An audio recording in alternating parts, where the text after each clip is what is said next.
रामकृष्ण हरी मंडळी, श्री स्वामी समर्थ. आषाढ महिन्यातील अखेरीस येणाऱ्या अमावस्येला आषाढ अमावस्या किंवा दीप अमावस्या म्हटलं जातं. ही अमावस्या चातुर्मासातील पहिली अमावस्या आहे. श्रावण महिन्याला सुरुवात होण्याच्या आदल्या दिवशीच अमावस्या येते. या अमावस्येच्या पूजनाला अधिक महत्त्व प्राप्त झालं असून ते भाग्यकारक देखील मानलं गेलं आहे. या दिवशी स्नान, दान आणि पूजाविधीचं वेगळं महत्त्व आहे. यावर्षी आषाढ अमावस्या 4 ऑगस्ट रोजी साजरी केली जाणार आहे. याला दीप अमावस्या किंवा दिव्याची अवस असं देखील म्हटलं जातं. या दिवशी घरातील दिवे लावले जातात, त्यांना घासून पुसून स्वच्छ केलं जातं, दिव्यांना अलंकार घातले जातात, फुलाने सजवलं जातं, रांगोळी काढून दिव्यांची पूजा केली जाते. असा हा सण आहे. या दिवशी पितरांच्या पूजेला देखील खूप महत्त्व आहे. पितरांसाठी देखील बरेचसे उपाय किंवा पितृतर्पण, पितृंचा आशीर्वाद घेण्यासाठी देखील बरेचसे उपाय या दिवशी केले जातात. या दिवशी बरेचसे लोक पितरांना प्रसन्न करण्यासाठी पूजाविधी करतात, नैवेद्य अर्पण करतात. यासोबतच अमावस्येच्या दिवशी काही सेवा उपाय देखील केले जातात. आजच्या व्हिडिओमध्ये असाच एक उपाय मी आज तुमच्यासोबत शेअर करणार आहे. या उपायामध्ये उद्या रविवारी आलेल्या आषाढ अमावस्येच्या दिवशी आईने मुलांवरून एक वस्तू उतरून टाकायची आहे. ही वस्तू उतरून टाकल्यामुळे मुलांचे सर्व दोष, त्यांच्या मार्गात येणाऱ्या सर्व अडचणी दूर होतात, त्यांची प्रत्येक क्षेत्रामध्ये प्रगती होते. उपाय कशा प्रकारे करायचा आहे? आईने मुलांवरून जी वस्तू ओवाळून टाकायची आहे ती वस्तू कोणती आहे, त्या वस्तूचं नंतर काय करायचं आहे याबद्दलची संपूर्ण माहिती जाणून घ्यायची असेल तर व्हिडिओ स्किप न करता शेवटपर्यंत बघा. चॅनलवर नवीन असाल तर नक्कीच सबस्क्राईब करा. लगेच व्हिडिओला सुरुवात करूया. तर बघा, बरेचसे जे काही उपाय असतात, जे काही सेवा असतात, तर त्याला काही जणांना अंधश्रद्धा वाटतं. पण बघा, या आत्ताच्या जीवनशैलीमध्ये सर्वात मोठा असतो तो नजर दोष असतो. कुणाला कुणाचं भगवत नाही. त्यासाठी नजर दोष जे लागतात तर ते सगळ्यात जास्त हानिकारक असतात. जी नकारात्मकता किंवा जे दुसऱ्यांचे विचार, तो आपल्या घरामध्ये येणारे प्रत्येकच व्यक्ती चांगल्या किंवा वाईट विचाराने घरामध्ये येत असते. आपल्या मुलांना त्यांच्या आई वडिलांचे सुद्धा नजरदोष होत असतात, कारण की आई वडील सुद्धा आपल्या मुलाचं कौतुक करत असतात. त्यावेळेस दुःखदा त्यांचे देखील नजरदोष आपल्या मुलांवरती होतात. तर आषाढ अमावस्या ही दीप अमावस्या या नावाने सुद्धा ओळखली जाते. या दिवशी आपल्याला दिव्यांचं पूजन तर करायचंच आहे, त्यासोबत काही उपाय देखील करायचा आहे. हा उपाय आईने मुलांसाठी करायचा आहे. तो नेमका का करायचा आहे? तर अमावस्या ही विश्वाची क्रिया बदलण्याचा टप्पा आहे. जेव्हा चंद्र आकाशात जवळजवळ अदृश्य दिसतो, या काळामध्ये चंद्राची ऊर्जा खूप कमी होते, त्यामुळे अमावस्येची रात्र घडत असते. त्यामुळे या दिवशी नकारात्मक शक्ती देखील जास्त प्रमाणामध्ये सक्रिय असतात. अमावस्येच्या वेळीच नकारात्मक शक्तीचा प्रभाव हा जास्त असतो, त्यामुळे या दिवशी पूजेला विशेष महत्त्व आहे. काही सेवा व उपाय करण्याचा देखील या दिवशी सल्ला दिला जातो.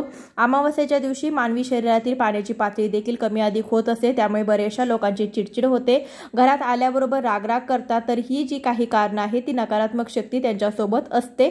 संपूर्णपणे ही घालवण्यासाठी आपल्याला काही उपाय हे आपल्याला अमावस्येच्या दिवशी करायचे असतात. आपल्या मुलांच्या बाबतीत देखील असंच होतं की आपली मुलं वयात आलेली असतात आणि ते घरातल्यांचं ऐकत नाहीत, हट्टीपणा करतात, अभ्यासामध्ये त्यांचं मन लागत नाही, घरातल्यांचं ते ऐकत नाही, ते सतत मोबाईलमध्ये इतर गोष्टीमध्ये व्यस्त राहतात. त्यांची नकारात्मकता त्यांच्यासोबत जी आहे त्यामुळे जे असं ते वागत असतात, जे काही नजर दोष त्यांना झालेले असतात तर ते संपूर्णपणे घालवण्यासाठी अमावस्या किंवा पौर्णिमेच्या दिवशी काही विशेष उपाय केलेले असतात. त्यामुळे मुलांमध्ये हळूहळू फरक जाणवतो. तर बघा, बऱ्याचशा मुलांच्या बाबतीत सांगायचं झालं तर मुले खूप अभ्यासामध्ये हुशार असतात, पण अचानकपणे ते अभ्यास करणं बंद करतात, अभ्यासामध्ये त्यांचं मन लागत नाही, कुठेतरी त्यांची प्रगती थांबते. आई वडील म्हणून आपल्याला चिंता सतावत असते. आपल्या मुलांची प्रगती व्हावी, त्यांची प्रत्येक क्षेत्रामध्ये त्यांना यश मिळावं म्हणून आपल्याला मुलांच्या कष्टासोबत, मेहनतीसोबत विशेष उपाय देखील करायचे आहेत. तर हे उपाय तुम्ही शाळेत जाणाऱ्या मुलांपासून ते अगदी कॉलेजला किंवा नोकरी व्यवसाय करणाऱ्या मुलांपर्यंत तुम्हाला करता येतील. मुलांसाठी, मुलींसाठी, दोघांसाठी हे उपाय करता येतील. फक्त मुलींना जो मासिक धर्म आहे तो आलेला नसावा तरच तुम्हाला हा उपाय करता येईल. पण बऱ्याचदा आपले नजरदोष देखील, आई वडिलांचे नजरदोष देखील मुलांना लागत असतात. आपण आपल्या मुलांचं कौतुक करतो, त्यामुळे देखील मुलांची प्रगती कुठेतरी थांबत असते. त्यांना हे नजरदोष झालेले असतात, म्हणून त्यांच्या अभ्यासामध्ये मन लागत नाही, इतर काही गोष्टी त्यांच्यासोबत घडू लागतात, त्यामुळे त्यांची चिडचिड होते, मानसिक समस्यांना सामोरे जावे लागते. जे पहिलं मुलं असतं त्याच्या आयुष्यामध्ये देखील बऱ्याचशा अडचणी येतात, त्यांना बरेचसे नजरदोष हे लवकर बाधतात. असं देखील पहिल्या काळापासून तुमची आजी पणजी बोलत असेल ते देखील तुम्ही ऐकून असाल की जेठ्या मुलाला ही जास्त फरक पडतो. अमावस्येच्या दिवशी, पौर्णिमेच्या दिवशी जेव्हा ते बाहेर जातात तेव्हा बाहेरची नकारात्मक शक्ती त्यांच्या शरीराकडे जास्त प्रमाणामध्ये खेचली जाते, त्यामुळे त्यांच्या शरीरामध्ये वेगवेगळे दोष दिसून येतात. पौर्णिमा अमावस्येच्या दिवशी किंवा त्या काळामध्ये त्यांना जास्त अडचणी येतात, जास्त त्यांच्या मार्गामध्ये दोष येतात, तर ते घालवण्यासाठीच उद्या आलेल्या अमावस्येच्या दिवशी संध्याकाळी प्रत्येक आईने हा उपाय करावा। तुम्हाला ही अंधश्रद्धा वाटेल, पण ह्या छोट्या छोट्या गोष्टी जर तुम्ही करून पाहिल्या तर नक्कीच तुमच्या जीवनामध्ये बदल दिसेल। पूर्ण श्रद्धेने तुम्ही जर ह्या गोष्टी केल्या तर फरक हा तुमच्या समोर असेल।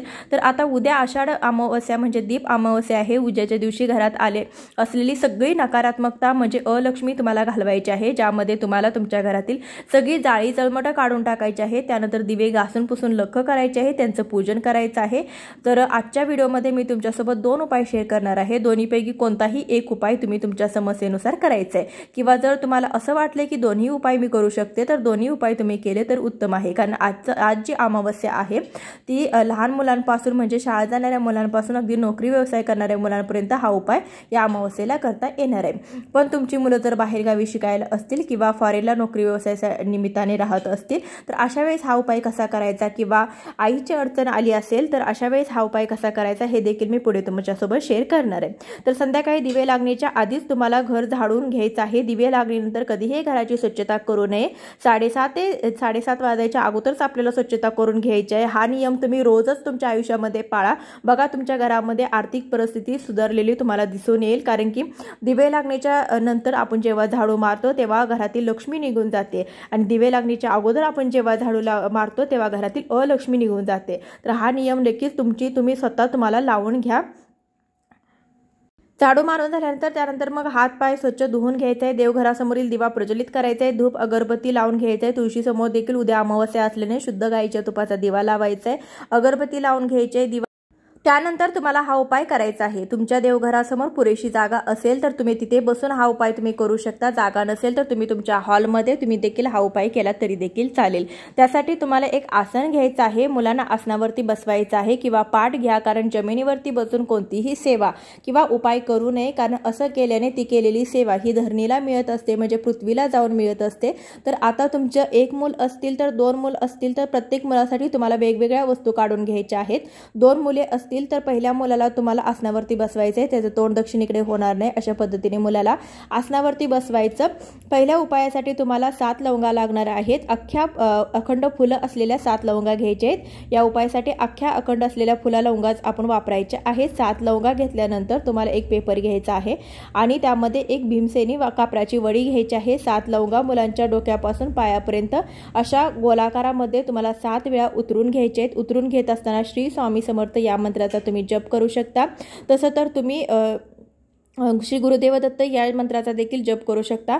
मनामध्ये अशी भावना ठेवायची आहे की मुलांचे सर्व दोष जे आहेत ते त्यांच्या मार्गात येणारे सर्व अडचणी ज्या आहेत त्या दूर होणार आहेत। या श्रद्धेने तुम्हाला या 7 लवंगा मुलांवरून उतरून घ्यायच्या आहेत। दुसऱ्या मुलांवरून उतरून घ्यायसाठी देखील सेम दुसरा पेपर घ्यायचा आहे, त्यावरती कापराची वडी ठेवायची आहे, त्यामध्ये 7 लवंगा ठेवायचे आहेत। तुम्हाला काय करायचं आहे, 7 लवंगा तुम्ही मुलांवरून उतरून घ्यायचे आहेत। त्यानंतर तुम्हाला ह्या लवंगा जाळायच्या आहेत। त्यासाठी मग तुम्हाला तुमच्या किचनमधील बाल्कनीमध्ये जावं लागेल किंवा तुमच्या घरासमोर अंगण असेल तर तिथे तुम्ही जाऊ शकता। तिथे तुम्हाला एक मातीचं भांडं घ्यायचं आहे, अगदी पंती छोटीशी घेतली तरी देखील चालेल। त्या पंतीमध्ये जो पेपर आपण घेतलेला आहे त्या पेपरमध्ये गुंडाळलेल्या सर्व वस्तू म्हणजे कापराची वडी आणि 7 लवंगा तुम्ही ठेवायच्या आहेत आणि त्या पेपराला तुम्हाला पेटवायचं आहे, प्रज्वलित करायचं आहे, जेणेकरून कापरासोबत त्या 7 लवंगा जळून जातील आणि तुमच्या मुलांचे सर्व दोष अडचणी दूर होतील आणि त्यांची प्रत्येक क्षेत्रामध्ये प्रगती होणार आहे। बघा हा उपाय करून बघा। अमावस्येच्या दिवशी केलेली कोणतेही उपाय कधीही वाया जात नाही, त्यामुळे तुमच्या मुलांमध्ये खूप फरक तुम्हाला जाणवायला लागतो। त्यानंतर जो दुसरा उपाय तुम्हाला करायचा आहे, त्यासाठी मुलं जर वारंवार आजारी पडत असतील किंवा व्यवस्थित खातपीत नसतील आणि कशातही त्यांचं मन लागत नसेल तर त्यांना झालेली नजरदोष घालवण्यासाठी किंवा त्यांचा आजार पण दूर व्हावे यासाठी उद्या आलेल्या अमावस्येच्या दिवशी आपल्याला एक छोटासा उपाय नक्की करून बघायचा आहे। या उपायासाठी सेम तुम्हाला दिवा लागण्याच्या वेळेस हा उपाय करायचा आहे। हा उपायासाठी मुलांना तुम्ही देवघरासमोर बसवू शकता किंवा हॉलमध्ये असं आसन टाकून बसवायचं आहे। मुलांचं तोंड दक्षिणेकडे होणार नाही, या पद्धतीने मुलांना जमिनीवरती बसवायचं। हा उपाय करण्यासाठी तुम्हाला काही वस्तू लागणार आहे। त्यासाठी तुमच्या घरामध्ये जर खडे मीठ असेल तर खडे मीठ तुम्हाला घ्यायचं आहे।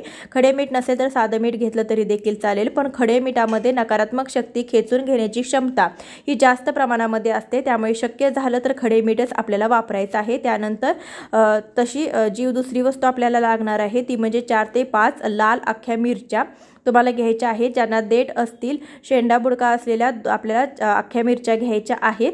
त्यानंतर आपल्याला त्यासोबतच चिमूटभर पिवळी मोहरी घ्यायची आहे। पिवळी मोहरी तुम्हाला किराणा दुकानामध्ये सहज मिळून जाते। तुम्हाला ही मिळाली नाही तर आपण स्वयंपाकामध्ये जी काळी मोहरी वापरतो ती तुम्ही या उपायासाठी वापरू शकता। पण या 3 वस्तू तुम्हाला उजव्या हातामध्ये पकडायच्या आहेत।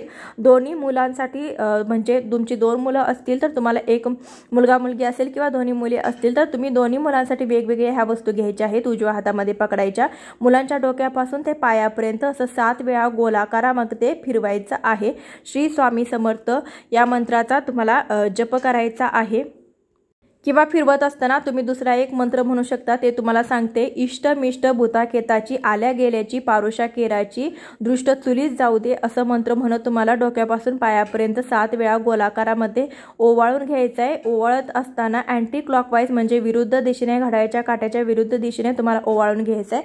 त्यानंतर ह्या ज्या वस्तू आहेत ते तुम्हाला एखाद्या तुमच्या घरामध्ये चूल असेल तर चुलीत टाकायचे, चूल नसेल तर मातीच्या भांड्यामध्ये 2-4 कापडाच्या वड्या प्रज्वलित करायच्या आणि त्यामध्ये या सर्व वस्तू टाकून द्यायच्या, जेणेकरून मुलांमध्ये जे काही आजारपण असेल, जे काही दोष असतील, त्यांचं मन कशामध्ये जर लागत नसेल तर ह्या सर्व वस्तू, ह्या सर्व जे दोष आहेत ते नष्ट होतील।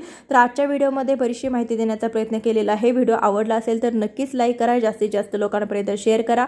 पूर्ण श्रद्धेने मनापासून हा उपाय करून पहा, नक्कीच तुम्हाला तुमच्या मुलांमध्ये फरक जाणवेल। धन्यवाद।